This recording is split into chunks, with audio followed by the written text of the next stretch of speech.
मागील व्हिडिओमध्ये आपण शिकलो की सेलर नेटवर्क पार्टिसिपंटने विक्रेत्यांसोबत त्यांची कामगिरी सुधारण्यासाठी तसेच त्यांना हे साध्य करण्यात मदत करू शकणाऱ्या साधनांसह किती वेळा संवाद साधला पाहिजे। या प्रवासाची पुढील पायरी म्हणजे ग्राहकांना कसे हाताळायचे आणि त्यांना आनंदी आणि समाधानी कसे ठेवायचे हे शिकणे, केवळ त्यांना मिळालेल्या उत्पादनांविषयीच नव्हे तर सेवेच्या गुणवत्तेसह। हा व्हिडिओ सेलर नेटवर्क पार्टिसिपंटला मजबूत ग्राहक समर्थन तयार करण्यात मदत करेल, ज्यांना ग्राहकांशी संबंधित विविध समस्यांचे निराकरण कसे करावे हे माहीत आहे। काही वेळा विविध कारणांमुळे ग्राहक असमाधानी राहू शकतात, पण ग्राहकांच्या असंतोषाची सर्वात सामान्य कारणे म्हणजे वितरणात होणारा उशीर, त्यांच्या परताव्याशी संबंधित समस्या आणि ग्राहक समर्थनातील विलंब। कार्यक्षम ग्राहक समर्थन तयार करण्यासाठी प्रथम मूलभूत गोष्टी समजून घेणे महत्त्वाचे आहे, जसे की ग्राहक त्यांच्या समस्या कोठे मांडतात आणि या समस्या कशा सोडवल्या जातात।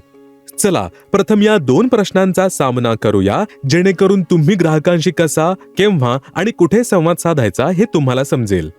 आता ग्राहक त्यांच्या समस्या कोठे मांडणार?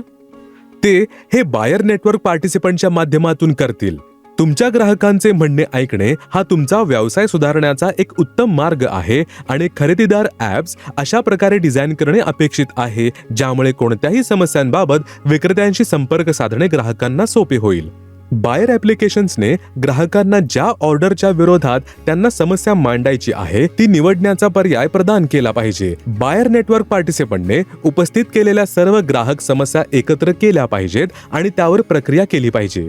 पेमेंट अयशस्वी होण्यासारख्या तांत्रिक बिघाडांमुळे ग्राहकाला व्यवहार किंवा ऑर्डर तपशील प्रदान केला जात नसल्यास ग्राहकाला ॲप्लिकेशन्सवर ईमेल किंवा चॅट सपोर्टद्वारे समस्या मांडण्याचा पर्याय प्रदान करणे आवश्यक आहे।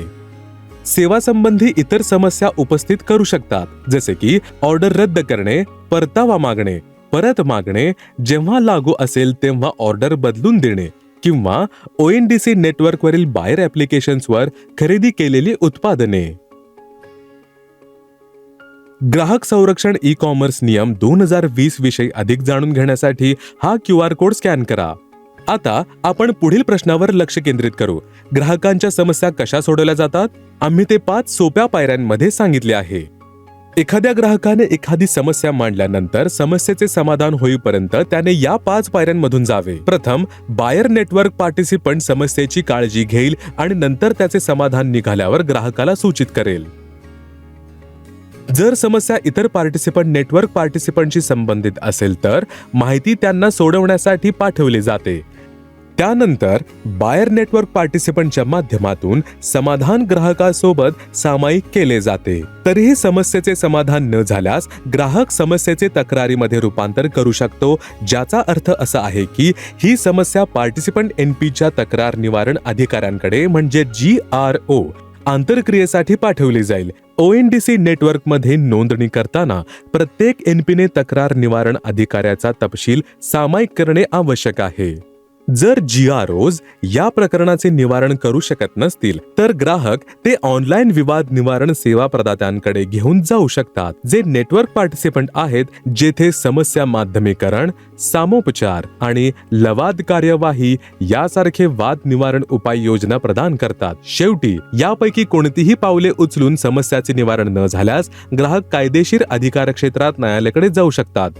याविषयी अधिक माहिती जाणून घेण्यासाठी कृपया हा QR कोड स्कॅन करून ONDC वेबसाईटवर ई-कॉमर्स 2020 साठी ग्राहक व्यवहार मंत्रालयाचे ग्राहक संरक्षण नियम आणि ONDC नेटवर्कचे IGM धोरण पहा। आणि इथेच हा व्हिडिओ संपतो। आपण काय शिकलो यावर पटकन एक नजर टाकूया। ग्राहक समस्या कुठे मांडू शकतात आणि त्याचे त्वरित निवारण कसे करावे ते आपण शिकलो, जेणेकरून तुमचा व्यवसाय सुरळीत आणि सुलभपणे चालू शकेल। आता तुम्हाला ग्राहकांच्या समस्यांची काळजी कशी घ्यावी हे माहित आहे। त्यांच्या समस्यांचा आणखी प्रभावीपणे कसा मागोवा घ्यायचा हे आमच्या पुढील व्हिडिओमध्ये ग्राहक सेवा ऑपरेशनचे निरीक्षण मध्ये आपण शिकूया।